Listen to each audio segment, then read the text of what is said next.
ভারত পাকিস্তান সীমান্তে গোলাগুলি চলছে। রাতভর পাকিস্তান জুড়ে হামলার চেষ্টা ভারতের। 12টি ড্রোন ভূপাতিতের দাবি ইসলামাবাদের। Pakistan armed forces have so far neutralized 12 Harap drones at various locations. বুধবারের হামলায় শতাধিক পাকিস্তানি নিহতের দাবি রাজনাথের। মোদী সরকারের পদক্ষেপে বিরোধীদের সমর্থন, রক্তের বদলা নেয়ার প্রতিজ্ঞা শাহবাজের। If there are military attacks on us, there should be no doubt that it will be met with a very, very firm response. ऐसी चीजें हैं जो डिस्कस नहीं करनी है, तो बस सबने सपोर्ट है। भारत ने जारियत करके जो फाश गलती की उसका खमियाजा अब उसे जरूर भुगतना होगा। মিথ্যা তথ্যের সয়লাব পাকিস্তান ও ভারতের সামাজিক যোগাযোগ মাধ্যম বিবিসি, ডয়চে ভেলের প্রতিবেদন।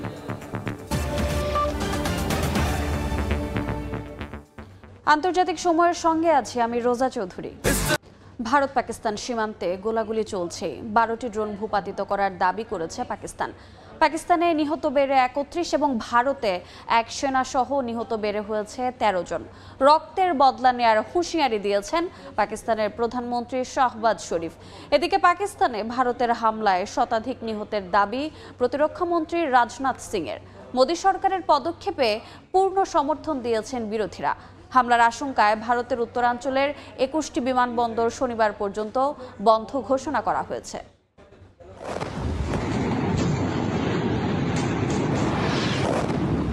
পাকিস্তানে ভারতের ভয়াবহ ক্ষেপণাস্ত্র হামলার পর থমথমে পৃথিবীর ভূস্বর্গখ্যাত কাশ্মীর উপত্যকা। নিয়ন্ত্রণ রেখায় দুই দেশের নিরাপত্তা বাহিনীর মধ্যে থেমে থেমে চলছে লড়াই। সবচেয়ে বেশি উত্তেজনা তৈরি হয়েছে কৃষ্ণা, ঘাতি, শাহপুর, মানকোট, লাম, মানজাকোট ও গম্ভীর ব্রাহ্মণা এলাকায়।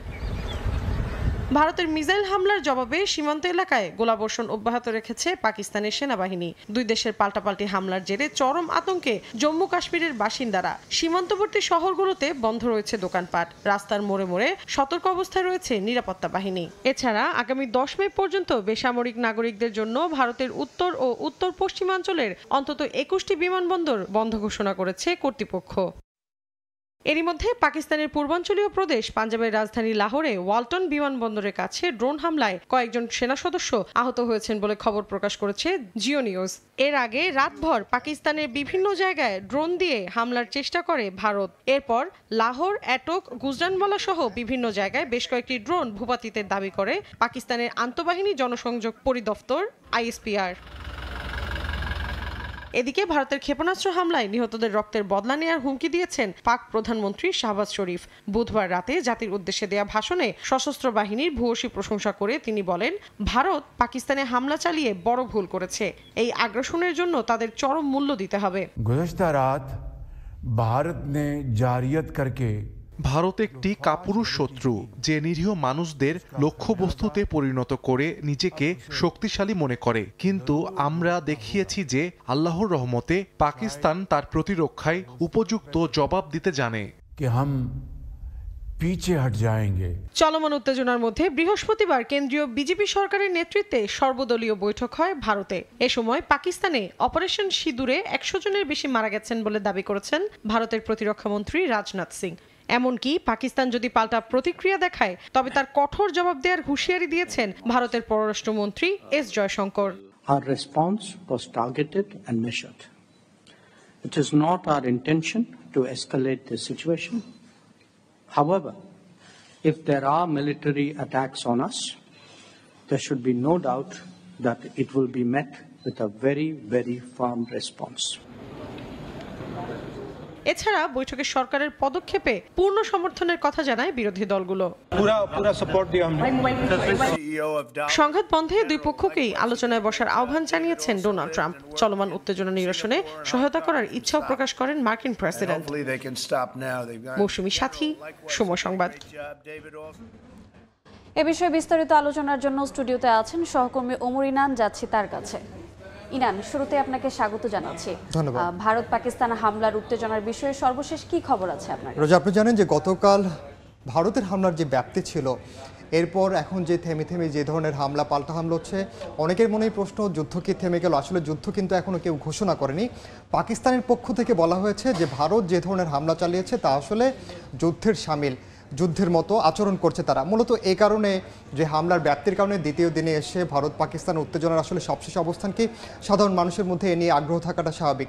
আমরা যেমনটি প্রতিবেদনে দেখছিলাম যে এখন পর্যন্ত থেমে থেমে সীমান্তে তো গোলাগুলি চলছেই, পাশাপাশি রাতভর ভারতের পক্ষ থেকে পাকিস্তানের বিভিন্ন জায়গায় ড্রোন হামলার চেষ্টা চালানো হয়েছে এবং সেগুলো ভূপাতিত করার দাবি করেছে পাকিস্তানের পক্ষ থেকে। আমরা তাই কিন্তু প্রতিবেদনে দেখেছি। আর সেই সঙ্গে পাকিস্তান এবং ভারতের যে উত্তেজনা, এটি কিন্তু খুব সহজে থেমে যাবে এমনটাও কিন্তু কেউ সম্ভাবনা দেখছে না আসলে বিশ্লেষকরা। আমরা একটু মাঠের পরিস্থিতি দেখতে চাই। আমরা চলে যাব পাকিস্তানের ইসলামাবাদে, সেখানে আছেন গণমাধ্যম কর্মী নিগার দিলনাহার এবং ভারতে আছেন সুব্রত আচার্য। তাদের সঙ্গে আমরা জানবো সবশেষ সেখানকার অবস্থাকে। নিগার, আপনি নিশ্চয়ই আমাকে শুনছেন। শুরুতে জানতে চাচ্ছি যে পাকিস্তানের দ্বিতীয় দিনে এসে সার্বিক পরিস্থিতি কি, এখন পর্যন্ত যে যুদ্ধ অবস্থা কিংবা যে থমথমে পরিস্থিতি, সেটি কি আসলে কিছুটা বদলালো? না, এটা আগে থেকে এখন পাকিস্তানের যদি বর্তমান পরিস্থিতি আমি বলি, তো আগের থেকে কিন্তু এটা একটু গুরুতর অবস্থাতে চলে গেছে। আপনারা হয়তো জানেন যে রাতভর পাকিস্তানের উপর কিন্তু বিভিন্ন জায়গাতে, মানে মেইন কিছু শহরে কিন্তু ভারতীয় ড্রোন হামলা করা হয়েছে। আমি যদি বলি যে এখন পর্যন্ত সর্বশেষ যে খবরটা আমি পেয়েছি, প্রায় 25টি হ্যারক ড্রোন, ইসরায়েলি ড্রোন তারা পাকিস্তানের বিভিন্ন এরিয়াতে পাঠিয়েছে এখানে নজরদারি করার জন্য। তো সেখানে আমি যদি মেইন শহরগুলো বলি, এই শহরগুলো কিন্তু ইম্পর্টেন্ট শহর পাকিস্তানের, যার মধ্যে রয়েছে রাওয়ালপিন্ডি, আটক, গুজরাওয়ালা, চাকুয়াল, লাহোর, ভাওয়ালপুর, মিয়ানো, চর এবং করাচি। এখানকার মধ্যে যদি হতাহতের ঘটনা এভাবে পাওয়া যায়নি, কিন্তু সেখানে লাহোরে দ্বিতীয়বারের মতো হামলা করা হয়। সকালবেলা আমি লাহোরের প্রায় 7টার দিকে আমি লাহোরের স্থানীয়দের কাছ থেকে আমি যে খবরটা পাই, তারা হচ্ছে সাইরেন প্লাস বিস্ফোরণের আওয়াজ শুনে তারা কিন্তু আতঙ্কিত হয়ে যায় এবং তার পরবর্তীতে আমরা জানতে পারি যে ওখানে 2টি ড্রোন ভূপাতিত করা হয়েছে এবং সেখানে 4 জন সেনা কর্মকর্তা গুরুতর আহত হয়েছে। সেখানে কোনো নিহতের খবর পাওয়া যায়নি। এরপরে মিয়ানো হচ্ছে সিন্ধু প্রদেশের করাচির সাইডের একটা এরিয়া, যেখানে 1 জন নিহত হয়েছেন এবং 1 জন গুরুতর আহত হয়েছেন। আর মেইন যদি আমি বলি, ইসলামাবাদ এন্ড রাওয়ালপিন্ডি হচ্ছে টুইন সিটি। সেই টুইন সিটিতে কিন্তু কাল রাত থেকেই, ইসলামাবাদ এবং রাওয়ালপিন্ডিতে কাল রাত থেকে কিন্তু এমার্জেন্সি অ্যালার্ট জারি করে রাখা হয়েছে। আমি নিজেও দেখেছি যে সেনাবাহিনীর টহল চলছিল এবং সেই মুহূর্তে এখন বর্তমানে যদি বলি, এখানে দ্বিতীয় এবং তৃতীয়বারের মধ্যে হামলা করা হয়েছে। হামলা করা বলতে তারা ড্রোন পাঠিয়েছে এবং ড্রোনগুলো ভূপাতিত করা হয়েছে। সেটা হচ্ছে রাওয়ালপিন্ডির ফুড স্ট্রিট এবং রাওয়ালপিন্ডি যে ক্রিকেট স্টেডিয়াম, সেটার আশেপাশেই। তো সেখান থেকে কোনো ধরনের হতাহতের খবর এখন পর্যন্ত পাওয়া যায়নি। করাচিতে ড্রোন পাঠানো হয়েছে, সেখানে করাচি এবং লাহোরের ফ্লাইট কিন্তু লাহোরের যে রেলওয়ে সেটা কিন্তু ক্যান্সেল করা হয়েছে, সাসপেন্ডেড এখন। এবং বিভিন্ন শহর যেমন লাহোর, করাচি, সিয়ালকোট, এই সমস্ত ফ্লাইটও কিন্তু এখন বর্তমানে ক্যান্সেল রয়েছে। এখন যদি আমি টোটাল মৃত্যুর সংখ্যা বলি, গতকাল পর্যন্ত 31 ছিল এবং আজকে একজন মিয়ানোতে নিহত হয়েছেন। তো টোটাল 32 ডেথ এবং 57 ছিল কাল আহতের সংখ্যা। আজ টোটাল 5 জন আহত হয়েছেন বিভিন্ন এরিয়াতে। এবং পাঞ্জাব প্রদেশে কিন্তু তারা ইমার্জেন্সি অ্যালার্ট জারি করছেন। সেই সাথে বিভিন্ন শিক্ষা প্রতিষ্ঠান থেকে শুরু করে এয়ারপোর্ট থেকে শুরু করে তারা কিন্তু বিভিন্ন জায়গা বন্ধ রেখেছেন, কার্যক্রম বন্ধ রেখেছেন এবং পাঞ্জাবের সকল হসপিটালে ইমার্জেন্সি অ্যালার্ট জারি করা হয়েছে। আবার আপনার কাছে আসবো। আমরা একটু ভারতের পরিস্থিতিও জানতে চাই যে ভারত সরকারের পক্ষ থেকে আমরা দেখেছি যে বিরোধীরা সমর্থন দিয়েছে যে গতকালকে যে হামলা হয়েছে। সুব্রত, একটু বলবেন যে এখন পর্যন্ত ভারতের অবস্থা কি, তারা কি বলছে? ইনান, আপনাকে ধন্যবাদ। আপনি যেটা বলছিলেন তার আগে মনে হয় সবচেয়ে গুরুত্বপূর্ণ একটি তথ্য আপনার মাধ্যমে আমাদের সময় টেলিভিশনের দর্শকদের দেওয়া উচিত। সেটা হচ্ছে যে আপনারা জানেন যে 7 তারিখ গভীর রাতে অপারেশন সিন্দুর পরিচালনা করার পর কিন্তু ভারতের পক্ষ থেকে অফিসিয়ালি দাবি করা হয়নি যে তারা কোনো আক্রমণ করেছে কিংবা তারা শেল ফায়ারিং করেছে, কিন্তু উল্টো দিকে ভারতের পক্ষ থেকে দাবি করা হচ্ছিল যে এমনি নিয়ন্ত্রণ রেখা বরাবর শেল ফায়ারিং হচ্ছিল এবং সেখানে কিন্তু বহু বেসামরিক নাগরিকের হতাহতের ঘটনা ঘটেছে। এবার অফিসিয়ালি কিছুক্ষণ আগে ভারত সরকারের পক্ষ থেকে সুনির্দিষ্ট করে বলা হয়েছিল যে গতকাল রাতে পাকিস্তানের তরফ থেকে ভারতের 15টি শহরের সেনা ছাউনি সেনা ইনস্টলেশনের উপরে আঘাত আনার জন্য তারা বিভিন্ন রকমের ভাবে ক্ষেপণাস্ত্র এবং ড্রোন দিয়ে হামলা করার চেষ্টা করা হয়, কিন্তু ভারতের এয়ার ডিফেন্স সিস্টেম এবং রাডার সিস্টেম কিন্তু লাহোরের যে রাডার সিস্টেমকে ধ্বংস করে দেওয়া হয় এবং সে কারণে ভারতের যে 15টি শহর আমি আপনাকে জানিয়ে রাখি, শ্রীনগর, জম্মু, পাঠানকোট, অমৃতপুর, জলাবন্ধ, লুধিয়ানা, আহমেদাবাদ, ভাটিন্ডা, চণ্ডীগড়, নালা, ফলোয়ারি, উত্তর বলই, ভুজ, এই সমস্ত শহর কিন্তু সুরক্ষিত রয়েছে। এই শহরগুলোর সেনা ছাউনিতেই মূলত ভারতের অভিযোগ যে এই সেনা ইনস্টলেশনের ওপরেই পাকিস্তানের পক্ষ থেকে হামলার ছক কষা হয়েছিল, সেটা কিন্তু ভারতের সীমানার বাইরেই কিন্তু যে পদ্ধতিতে হামলা করা হয়েছিল সেটি কিন্তু নস্যাৎ করে দেয়। একই সঙ্গে কিছুক্ষণ আগে আমরা ভারতের বিভিন্ন গণমাধ্যমে দেখেছি যে পররাষ্ট্রমন্ত্রী এস জয়শঙ্কর তিনি পরিষ্কার বলেছেন যে এখনো ভারত খুব ধীরে চলনীতি অবলম্বন করছে, কিন্তু যেভাবে হামলা হচ্ছে নিয়ন্ত্রণ রেখা বরাবর যেভাবে ফায়ার শেয়ারিং করা হচ্ছে তাতে কিন্তু ভারত আর বসে থাকবে না, অর্থাৎ সময়োচিত জবাব দিবে। আপনি জানেন যে আপনি উত্তর ভারতের বিশাল একটি অঞ্চল জুড়ে নিরাপত্তা বেষ্টনী আঁটোসাঁটো করা হয়েছে। গত দুদিনে প্রায় 400টিরও বেশি ফ্লাইট বাতিল হয়েছে এবং সব মিলিয়ে পিটিআই যেটা বলছে যে Air India, IndiGo, SpiceJet, air express, Akasa air এই সহ বেশ কয়েকটি উড়ান সংস্থা কিন্তু আমরা অন্যান্য বুলেটিনেও আপনার মাধ্যমে আবার দর্শকদের নিশ্চয়ই জানাবো। আবার একটু ইসলামাবাদে যেতে চাই। নিগার নাহার, আপনি শুনছেন নিশ্চয়ই আমাদের, আপনি বলছিলেন যে বিভিন্ন জায়গায় ড্রোন ভূপাতিতের ঘটনা ঘটছে, বেশ করে ইসরায়েলের তৈরি 25টি ড্রোন 7 থেকে 8 মে পর তারা ভূপাতিত করেছে, সেটা আমরা গণমাধ্যমে দেখতে পেয়েছি। কিন্তু পাকিস্তানের যে সার্বিক পরিস্থিতি আমরা দেখলাম, ভারতের বিরোধী দলগুলো একেবারে একাট্টা হয়েছে। পাকিস্তানের ক্ষেত্রে আসলে রাজনৈতিক পরিস্থিতি কেমন? পাকিস্তানের ক্ষেত্রে যদি আমি রাজনৈতিক পরিস্থিতি বলি, এখানে মানুষ সহ অপোজিশনের পার্টি থেকে শুরু করে আর্মি পর্যন্ত সবাই কিন্তু একতা, তারা কিন্তু একসাথে মিলেই এই যুদ্ধের জন্য কিন্তু তারা কিন্তু প্রস্তুতি নিচ্ছে। তারা কিন্তু কোনো ধরনের এইরকম অ্যাটাককে কিন্তু তারা কিন্তু অপোজিশন মানে এই না যে তারা কিন্তু সরকারের খেলাফে যাবে, আর্মির খেলাফে যাবে। ইনফ্যাক্ট কাল কিন্তু PM শাহবাজ শরীফ পার্লামেন্টে বলেছেন যে অপোজিশনের যারা আছেন যেমন পিটিআই, পিপিপি যারাই হোক সবাই যেন একভাবে একসাথে মিলে এই যুদ্ধের হাত থেকে পাকিস্তানকে রক্ষা করে। তো সেই জায়গা থেকে আমি যতগুলো মানে অপোজিশন বলতে তো এখানে মেইন হচ্ছে ইমরান খানের পার্টি পিটিআই, তো সেখান থেকে কিন্তু তারাও কিন্তু পাকিস্তানের সাথে, পাকিস্তানের সরকারের সাথে এবং পাকিস্তানের আর্মির সাথে যুক্ত আছেন সব। হ্যাঁ, পাকিস্তানের যেই সামরিক, আজকেও আমরা দেখেছি যে DGISPR পক্ষ থেকেও বেশ কিছু হুঁশিয়ারি দেওয়া হয়েছে, একই সঙ্গে পাকিস্তান সরকারের পক্ষ থেকেও আমরা হুঁশিয়ারি দেখতে পেয়েছি। এই যে উত্তেজনা পরিস্থিতি, সব মিলিয়ে সাধারণ মানুষের মধ্যে নিশ্চয়ই আতঙ্ক আছে। আমরা আশা করি এই আতঙ্কগুলো কেটে যাবে, দুদেশেই শান্ত হবে এবং শান্তির পথে আসবে। আপনাদের দুজনকে ধন্যবাদ আমাদের সঙ্গে যুক্ত হওয়ার জন্য। আর রোজা, যেমনটি আমাদের সহকর্মীরা বলছিলেন পাকিস্তান থেকে নিগার নাহার এবং সুব্রত আচার্য ভারত থেকে বলছিলেন যে এখনও কিন্তু থেমে উত্তেজনা আছে, বিশেষ করে বিরোধী দলের সঙ্গে সরকারের যে সমঝোতা, পাকিস্তান প্রশ্নে, নিজের দেশ প্রশ্নে তাদের যে অবস্থান, সেটি আসলে ভারতের পক্ষেও যেমন এক, পাকিস্তানের পক্ষেও আসলে এক। তো এই ছিল আসলে সবশেষ ভারত এবং পাকিস্তানের উত্তেজনা। ধন্যবাদ দিনান আপনাকে। ভারতের হামলার প্রতিবাদ ও পাকিস্তানি সেনাবাহিনীর সমর্থনে রাস্তায় নামেন হাজারো পাকিস্তানি। এ হামলায় বেসামরিক নাগরিকের প্রাণহানির পাশাপাশি মসজিদে হামলার প্রতিবাদ জানান বিক্ষোভকারীরা। ইসলামাবাদ, করাচি থেকে শুরু করে লন্ডনের ভারতীয় হাই কমিশনের সামনে পর্যন্ত ছড়িয়ে পড়েছে বিক্ষোভের ঢেউ। আজাদ কাশ্মীরে ভারতের সামরিক অভিযানের পর ক্ষোভে ফুঁসছেন পাকিস্তানের সাধারণ জনগণ। বেসামরিক হতাহতের খবরে ছড়িয়ে পড়েছে উদ্বেগ ও হতাশা। নয়াদিল্লির এই অভিযানের প্রতিবাদে ইসলামাবাদে পাকিস্তান জিন্দাবাদ র্যালিতে অংশ নেন শত শত মানুষ। বেসামরিক এলাকায় ভারতীয় হামলার নিন্দা জানিয়ে বিক্ষোভকারীরা জানান, ভারত নিরস্ত্র নাগরিকদের ওপর হামলা চালিয়েছে, আর পাকিস্তানি সেনাবাহিনী শুধু সামরিক স্থাপনা ও যুদ্ধ বিমান লক্ষ্য করে জবাব দিয়েছে। ধর্মীয় প্রতিষ্ঠানে হামলাকে কাপুরুষোচিত বলে আখ্যা দিয়েছে বলছেন তারা।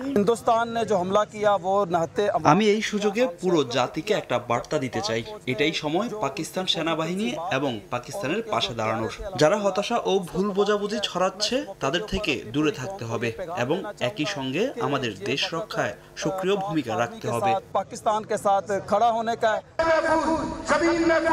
করাচির রাস্তায়ও ছিল একই চিত্র। প্রতিবাদকারীরা পুড়িয়েছেন ভারতের জাতীয় পতাকা ও প্রধানমন্ত্রী মোদীর কুশপুত্তলিকা। এ সময় প্রতিবাদকারীরা জানান, কোনো প্রমাণ ছাড়াই পাকিস্তানের উপর ভারতের হামলা নেক্কারজনক ঘটনা।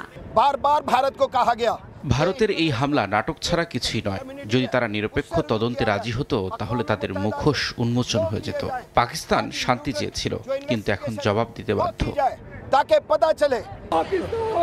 লন্ডনের ভারতীয় হাইকমিশনের সামনে জড়ো হন ইউরোপ প্রবাসী পাকিস্তানি বংশোদ্ভূতরা। তারা জানান, ইসলামাবাদ যুদ্ধ চায় না। ফিলিস্তিনের মতো যুদ্ধের শিকার সবসময় সাধারণ মানুষ হয় বলে ক্ষোভ প্রকাশ করেন তারা। আর ভারত পারমাণবিক যুদ্ধের শঙ্কাকে উস্কে দিচ্ছে বলেও মন্তব্য করেন এই প্রবাসী পাকিস্তানিরা। মালিহা সুহরাওয়ার্দী, সময় সংবাদ। আন্তর্জাতিক সময়ে আরও থাকছে। গাজার উত্তর ও মধ্যাঞ্চলে দখলদারদের হামলা, একদিনে প্রাণ গেল আরও 61 ফিলিস্তিনির। দক্ষিণাঞ্চলে মাইন বিস্ফোরণে কয়েকজন ইসরায়েলি সেনা নিহতের দাবি হামাসের। পেহেলগামের প্রতিশোধ হিসেবে পাকিস্তানে বিমান হামলার পর ভারতের জাতীয় দৈনিকগুলোতে উঠে এসেছে বীরত্ব, প্রতিশোধ আর অভিযানের নায়ক প্রধানমন্ত্রী নরেন্দ্র মোদীর গুণগান। কিন্তু পাকিস্তানের পাল্টা হামলায় প্রাণহানি, ক্ষয়ক্ষতির খবরের প্রসঙ্গ নেই ভারতের মূলধারার দৈনিক পত্রিকায়। এছাড়া বিবিসি ও ডয়েচে ভেলের প্রতিবেদনে তুলে ধরা হয়েছে ভারত ও পাকিস্তানের ছড়ানো বিভিন্ন মিথ্যা তথ্য। ভারতের জাতীয় দৈনিক পত্রিকাগুলোতে একের পর এক হেডলাইন। পাকিস্তানকে শাস্তি, পেহেলগামের বদলা, ন্যায় বিচার সম্পন্ন। সংবাদপত্রের পাতা যেন যুদ্ধ জয়ের জয়ধ্বনি। পেহেলগামে 26 জনকে পশুর মতো হত্যা করা হয়েছিল। এর জবাব দিতেই হতো, না হলে বিশ্ব ভাবতো ভারত দুর্বল। যা হয়েছে ঠিকই হয়েছে। তবে গণমাধ্যমের প্রথম পাতায় স্থান পায়নি আজাদ কাশ্মীরে অপারেশন সিঁদুর সেনা অভিযানে নিহত হওয়া পাকিস্তানের বেসামরিক নাগরিকের খবর। এছাড়া বিভিন্ন গণমাধ্যম জানায়, ইসলামাবাদ নয়াদিল্লির 5টি যুদ্ধবিমান ধ্বংস করেছে। যদিও পাকিস্তান দাবি করছে, ভারতীয় সেনাঘাঁটি, বিমান ঘাঁটি ও সীমান্তে কয়েকটি স্থানে তারা পাল্টা হামলা চালিয়েছে। নিহত হয়েছেন কয়েকজন ভারতীয় নাগরিক। যদিও ভারত তা উড়িয়ে দিয়েছে ভুয়া প্রচার বলে। ডয়েচে ভেলে ও বিবিসি ভেরিফাইয়ের তথ্য মতে, সোশ্যাল মিডিয়ায় ছড়ানো বেশ কিছু ভিডিও অনেকটাই বিভ্রান্তিকর। পাকিস্তানের প্রতিক্রিয়ায় ভারতীয় জেট ভূপাতিত বলা হলেও সামাজিক যোগাযোগ মাধ্যমে ঘুরপাক খাওয়া ছবিগুলো অনেক পুরানো। এমনকি ভিডিও গেম ফুটেজও সত্যি ভেবে ছড়ানো হয়েছে। ডয়েচে ভেলের ফ্যাক্ট চেক বলছে, পাকিস্তানও একইভাবে পুরানো ফুটেজ ও ভুল তথ্য ছড়িয়ে পরিস্থিতি ঘোলাটে করছে। বিশ্লেষকরা বলছেন, উভয় পক্ষই উগ্র জাতীয়তাবাদ ছড়াতে মিডিয়া ও সোশ্যাল প্ল্যাটফর্মগুলো ব্যবহার করছে। সত্য মিথ্যার সীমারেখা ঘোলাটে করে উস্কে দেয়া হচ্ছে যুদ্ধ মনোভাব। ডয়েচে ভেলেকে একজন ফরাসি সাংবাদিক জানায়, পেহেলগাম হামলার পর থেকেই ভুল তথ্যের ছড়াছড়ি। এক পক্ষের বীরত্ব প্রচার আরেক পক্ষের শত্রু নির্মূল অভিযানের গল্পে ঢেকে দিচ্ছে সাধারণ মানুষের দুর্ভোগ। মালিহা সুহরাওয়ার্দী, সময় সংবাদ। ভারতের উত্তরাখণ্ডে যাত্রীবাহী একটি হেলিকপ্টার বিধ্বস্ত হয়ে 6 জন নিহত হয়েছেন। জীবিত উদ্ধার করা হয়েছে একজনকে। স্থানীয় সময় বৃহস্পতিবার সকালে উত্তরকাশী জেলার গঙ্গনানী এলাকায় এই দুর্ঘটনা ঘটে। দুর্গম পার্বত্য এলাকা হওয়ায় চরম চ্যালেঞ্জের মুখে অভিযান পরিচালনা করতে হয়। কী কারণে এই দুর্ঘটনা তা এখনও নিশ্চিত নয়। দুর্গম পাহাড়ি এলাকায় এ ধরনের দুর্ঘটনা আরও একবার প্রশ্ন তুলছে যাত্রীর নিরাপত্তা নিয়ে। আন্তর্জাতিক সময়ে আরও থাকছে। রোমান ক্যাথলিকদের ধর্মগুরু নির্বাচনের দ্বিতীয় দিনের ভোটেও 2/3 সংখ্যাগরিষ্ঠতা পাননি কেউ। হতাশ সমর্থকরা। আবারও ভোট দেবেন কার্ডিনালরা। মালয়েশিয়ায় অবৈধ অভিবাসীদের ধরতে দেশ জুড়ে 16টি স্থানে অভিযান চালিয়েছে ইমিগ্রেশন বিভাগ। এতে বাংলাদেশি সহ 1270 জনকে আটক করা হয়েছে। স্থানীয় 11 জন নিয়োগকর্তাকেও নেওয়া হয়েছে আইনের আওতায়। মালয়েশিয়া থেকে বিস্তারিত জানাচ্ছেন মোহাম্মদ আব্দুল কাদের। অবৈধ অভিবাসীদের ধরতে মালয়েশিয়ার বিভিন্ন জায়গায় একযোগে অভিযান চালিয়েছে দেশটির ইমিগ্রেশন বিভাগ। বুধবার সকাল 10:30 থেকে 16টি স্থানে চালানো হয় চিরুনি তল্লাশি। 2756 জনের কাগজপত্র যাচাই শেষে 1270 জনকে আটক করা হয়, যাদের মধ্যে বেশিরভাগই বাংলাদেশি। নির্মাণ, কৃষি, পরিষেবা খাতসহ বিভিন্ন স্থানে এই অভিযান অব্যাহত রাখার ঘোষণা দিয়েছে কর্তৃপক্ষ। অভিযানে জোহরের তামানসুরিয়া এলাকার একটি নির্মাণ প্রকল্প থেকে 165 বাংলাদেশি সহ 189 জনকে আটক করা হয়। পুলিশের উপস্থিতি টের পেয়ে ড্রেনে ঝাঁপ দিয়ে আহত হয়েছেন এক বাংলাদেশি। অভিযুক্তদের বিরুদ্ধে বৈধতা না থাকা, অন্য কোম্পানিতে কাজ করা সহ বিভিন্ন অভিযোগ আনা হয়েছে। সারা দেশে হঠাৎ করে বাড়ি বা কর্মস্থলে হানা, কাগজপত্র চেকিং সব মিলিয়ে আতঙ্কে প্রবাসী বাংলাদেশিরা। কাজে যেতেও সাহস পাচ্ছেন না কেউ কেউ। ইমিগ্রেশনের ভয়, পুলিশের ভয়, যে কোনো সময় আমাদেরকে ধরতে পারে। আমরা একটা আতঙ্কের মধ্যে দিন পার করতেছি মালয়েশিয়াতে। বাঙালি লোককে ধরে নিয়ে গেছে ইমিগ্রেশনে, আর আমরা একটু বাইরে ছিলাম, এই কারণে আমাদের কোনো সমস্যা হয় নাই। মালয়েশিয়ার ইমিগ্রেশন বিভাগ জানিয়েছে, চলতি বছরের শুরু থেকে এ পর্যন্ত 30,993 জন অভিবাসীকে আটক করা হয়েছে। পাশাপাশি অবৈধ শ্রমিক রাখার দায়ে 634 নিয়োগকর্তার বিরুদ্ধেও নেওয়া হয়েছে আইনি ব্যবস্থা।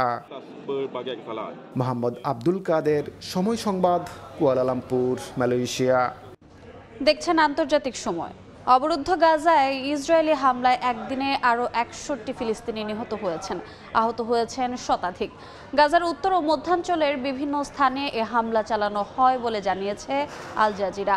উপত্যকার স্বাস্থ্য কর্মকর্তাদের দাবি, বুধবার গাজা সিটির একটি রেস্টুরেন্টে চালানো হামলায় বেশ কয়েকজন নিহত হয়েছেন, যদিও এ বিষয়ে কোনো মন্তব্য করেনি তেল আবিব।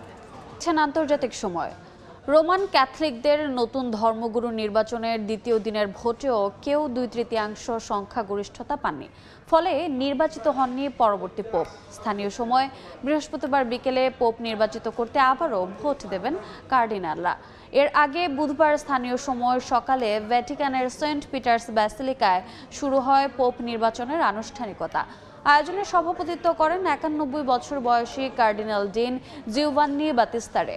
নতুন পোপ নির্বাচনের জন্য এর আগেই ভ্যাটিকানে জড়ো হন বিশ্বের 130 জনের বেশি কার্ডিনাল। এ সময় সিস্টেন চ্যাপেলের বাইরে অপেক্ষায় ছিলেন প্রায় 30,000 সমর্থক। তবে প্রায় 3 ঘন্টা পর ভোট শেষে হতাশ হন সবাই। আন্তর্জাতিক সময়ের শীর্ষ সংবাদগুলো জানিয়ে দিচ্ছে আরেকবার। ভারতের হামলায় শতাধিক পাকিস্তানি নিহতের দাবি রাজনাথের। মোদী সরকারের পদক্ষেপে বিরোধীদের সমর্থন, রক্তের বদলা নেয়ার প্রতিজ্ঞা শাহবাজের। 50টি ড্রোন ভূপাতিতের দাবি। গাজার উত্তর ও মধ্যাঞ্চলে দখলদারদের হামলা, একদিনে প্রাণ গেল আরও 61 ফিলিস্তিনির। দক্ষিণাঞ্চলে মাইন বিস্ফোরণে কয়েকজন ইসরায়েলি সেনা নিহতের দাবি হামাসের। এবং রোমান ক্যাথলিকদের ধর্মগুরু নির্বাচনের দ্বিতীয় দিনের ভোটেও 2/3 সংখ্যাগরিষ্ঠতা পাননি কেউ, হতাশ সমর্থকরা। আবারও ভোট দেবেন কার্ডিনালরা।